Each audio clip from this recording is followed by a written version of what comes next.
My name's Mary, and I'm about to get married to the love of my life, Ethan. Well, he has a daughter, and she's about to become my stepdaughter. But when I tell you guys, this girl is the devil, I am not joking. She does so many things in this story that's completely red flags, but there's one thing in particular I can't forgive her for. So I kick her out, and you won't believe what Ethan has to say. It's been a long time since my breakup with my fiancé, and now when I think about it, my life had indeed taken a big turn. The last few years have been a roller coaster for me. Everything was going great. I was in high school when I met this guy, John. He was the nicest guy I've ever met, and I felt like we had a bond that I never had with anyone else before. We fell in love. We went to college together and got married soon after. It was like a dream come true for me, and as the time went by, slowly everything started to change. The man I really loved changed, and he started abusing me, and our relationship had become a real hell. That's when I realized that I needed to get out of this completely. I did. The answer was handed to me in a quite simple and plain manner. I was woken up one day by my husband's phone going off with a text message notification.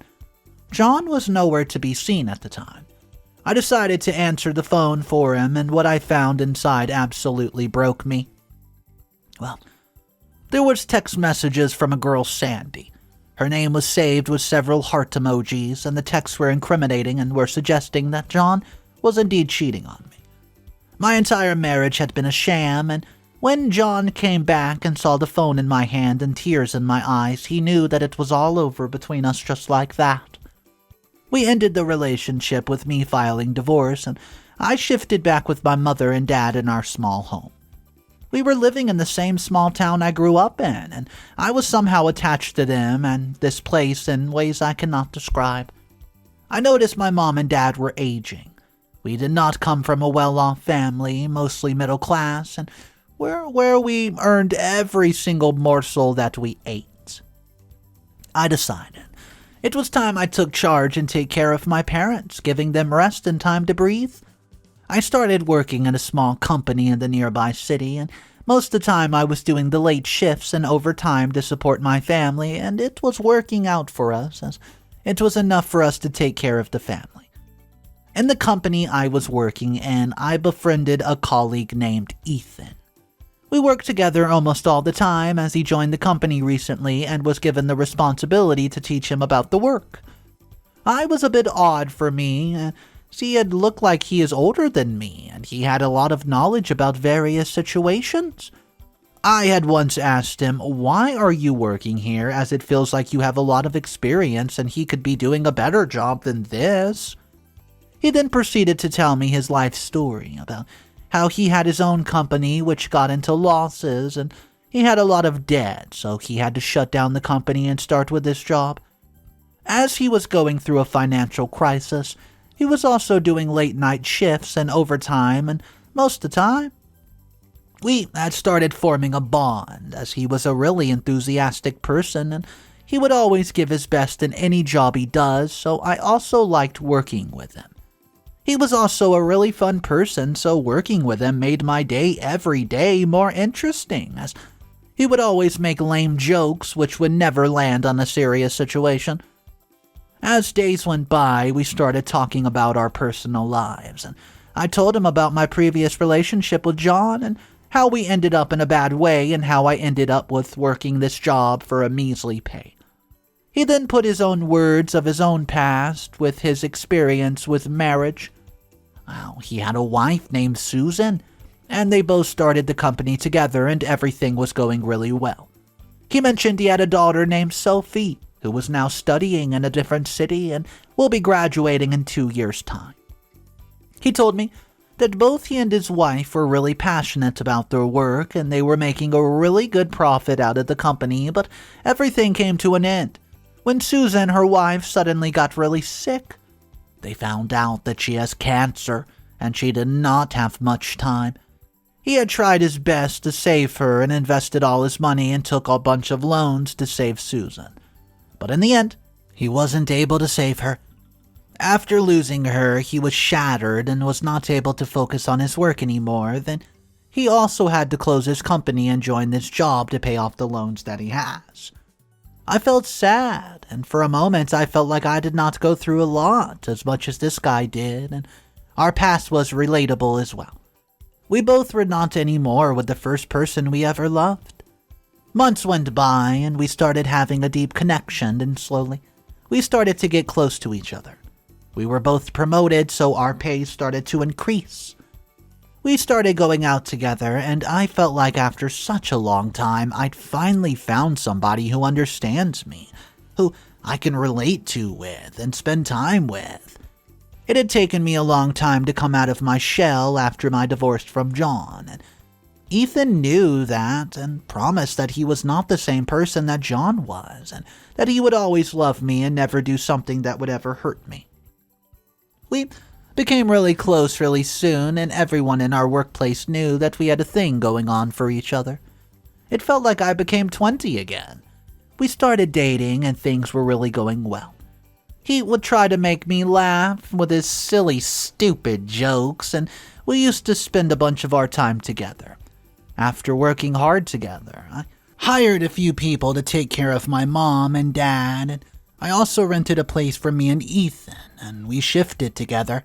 I felt like I had found the missing puzzle of my life. And so, when he popped the golden question, I was overjoyed. But the marriage did not seem like it was my fate, as it got shattered soon after. I realized how spoiled Sophie was. Just after one meeting with her, she had been acting quite entitled and was whining about how her friends had ignored her, or how her milkshake did not taste right, blah blah blah. Her mood only lifted when Ethan bought her a new dress to compensate for the crappy day that she had. I did not know she and I would be living together in the future. I did make up my mind to tell Ethan that Sophie had better find another place, or it was going to be a tough situation if she were to move in. But my words had fallen on deaf ears. You see, as Sophie did indeed move in with me and Ethan, the wedding preparations were an absolute buzz. It was months to our wedding, but in order to have the perfect day, I still had a lot of planning. Sophie was not making it easy, and it started with her acting out, throwing tantrums often a time, and I let it go as she was a child and a teenager who was in her angsty phase of life. Our house was rather small, but big enough to house a family of 3. My parents lived in their own house not far from mine, and it had 2 bedrooms, a big one for me and Ethan and a guest bedroom, which was decided that Sophie would come to occupy, and so she moved into the guest bedroom. It had barely been a few days when I walked into Sophie whining as usual to her father, but this time she was whining about wanting a bigger room. I stood listening as she said that I and Ethan could move into the guest room ourselves while she had the master bedroom. Ethan denied it at first, and after multiple persuasion attempts from Sophie, he gave in and said he would think about it. I stepped in and immediately denied the request, and I just told her that if she wanted a bigger room, she has to go get a job, or a part-time job so she can fund her own housing expenses. Sophie stormed off, and Ethan told me I should not have said that or been so harsh to Sophie. But the kid had to learn not everything goes her way. 2 months before the wedding, when I had saved up enough money, and I and my friends decided we would go out shopping for bridesmaids' dresses, and also browse for my wedding dress, Ethan had asked me to let Sophie tag along for the girl activities. I was hesitant at first, but gave in to his request, and so Sophie and a handful of my friends set off to visit several dress shops and boutiques, until we arrived at one with the gorgeous wedding dresses. I first let my bridal party pick out their dresses, and the color theme for the wedding was beige and purple. My bridesmaids picked out the most beautiful dresses, and Sophie too picked out a dress. All of the dresses were within budget except for one. Guess whose? Sophie's. She had picked out a dress that cost almost as much as my wedding dress. I told her that the nicest way possible to pick something else out that was within the set budget, but she had this full-on tantrum with tears, making quite a scene at the store and embarrassing me and my friends. I tried to calm her down, and I tried explaining to her that I could not afford to buy the dress for her. Sophie called Ethan, and within a minute he had sent her the money to buy the dress, and a text to me that said I should have asked him for the money for Sophie if I needed it. Well, not wanting to cause further drama at the store, we paid for the dresses and left. My friends whispered amongst themselves as they pitied my future living with Sophie. We then decided to pick out my wedding dress.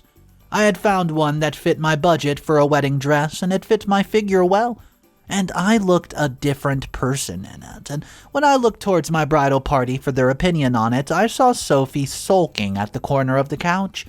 She scowled at my dress and had a look and a demeanor from which it was quite clear that she was jealous. Once we got home, to my surprise, I got berated by my fiancé Ethan. He told me how he could not say much on the phone and started scolding for denying Sophie the dress. I explained that it would disrupt our whole wedding budget, but Ethan did not see reason. I should have realized back then that Ethan would always take his daughter's side, even though she was in the wrong. Well, come what it may, it did not just, I didn't want to pull the matter further and kept Mom soon forgetting about it all. Ethan and I worked during the day, and while Ethan would be back early from work, my work ended late, and that meant Sophie would have the house to herself for quite some time. I had come home one day to my house a mess. Bottles and cups scattered around, crumbs of pizza on every corner of the house, streamers hanging from the fan. I saw Ethan sitting on the couch watching TV as if he had not noticed the mess around him. Apparently, Sophie had decided to throw a little party since it was the weekend, and since she had the house all to herself, she decided to bring her friends over, along with food, music, and they had a blast. Ethan had expected me to clean it all up. I was outraged. I blew up on Sophie and told her she has to clean it up. Ethan tried to step in and take a stand for his daughter again, but I turned my back towards him. I just walked to my room and slammed the door. I refused to come out of my room until the house was clean, and Ethan gave up, started cleaning it himself, instead of making Sophie do it because he did not see the point I was trying to make. I needed to find a way to deal with Sophie and make her better, or else I would just go crazy. The opportunity came to me one day with Sophie acting out like the brat that she was. It was a week before the wedding. The dresses had arrived, and I had taken the responsibility of getting them dry cleaned in order to be prepped for the wedding. I had hung them up in my closet where I had thought they would be safe. The night before, Sophie and I had gotten into a minor little fight about her leaving her mess in the kitchen and not doing her share of the dishes. Sophie had stormed off before I could even say anything, and I thought that was it. The next day, I had come to a rather horrible shock that made my heart skip a beat. The bridesmaid dresses had been laid out on the bed and splashed with red paint. I was mortified. The dresses had cost me a huge chunk of money, and there was no way I could get the paint out of them and maintain their integrity, even if I spent hundreds of dollars again to get them professionally cleaned. I ran to my closet to find most of my dress splashed with red paint on them also, and I broke down crying. I had collected those dresses over the years and had finally made a wardrobe of the most beautiful dresses I could acquire, all to be destroyed with childish play and tantrums. My hands were shaking as I reached out to see if my wedding dress had met the same fate, but to my surprise, it looked okay, with no paint on it at all. But as I pulled it out to inspect it, the dress fell apart in 2 pieces. It had been cut in half. I felt as if I was going to faint.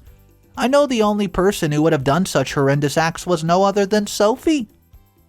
Her limits knew no boundaries, and I cried for hours until the end, grieving for the lost money and not knowing what I was going to do with just a week's time left for the wedding and not having enough money to purchase all those dresses again. Sophie was nowhere to be seen. She knew she would be reprimanded for her actions and so had delayed coming back home. The doorbell rang and I half expected it to be Ethan back from home, but instead Sophie was standing there with a blank look on her face and she pushed me aside and tried to storm off to her room. When I held her by the arm, my blood was boiling as I unleashed on her and we both had a screaming match. I've had enough. In a fit of rage, I picked up her bag, clothes from her closet, and threw them out the door along with Sophie and told her to never show her face around here again. If she did, she would be met with some rather dire consequences. Ethan arrived not long after and saw Sophie wasn't around. He asked about her whereabouts and I told him nonchalantly that Sophie would not be coming back here. He asked what I meant by that, and I recounted how I found my dresses absolutely destroyed, and that I had had enough of her misbehavior. Ethan's face had changed from calm to an enraged one in less than a second, and he told me how dare I kick Sophie out. I told him it's my house. I have the right to kick anyone out, and was so disrespectful towards me in my own home. After all, I had pitched in more than half the money that Ethan had in buying this house, and the house was in my name too. How dare he and Sophie insult me in my own home? Of all the times Sophie acted all entitled and acted out against me, Ethan had failed to stand in support and had instead given in to the whims of his bratty daughter. I told Ethan that if he wanted, he could join Sophie if he did not stand by my side this time, and if he failed to see how wrong Sophie's actions were, her destroying all the dresses, he too would meet the same fate as Sophie. And he did. Ethan kept arguing with me about my action of kicking Sophie out, and unfortunately for him, my patience had been worn thin, and I told him to pack his bags and get out. Without another word, Ethan grabbed a few of his shirts and belongings and set off. He had taken the car with him.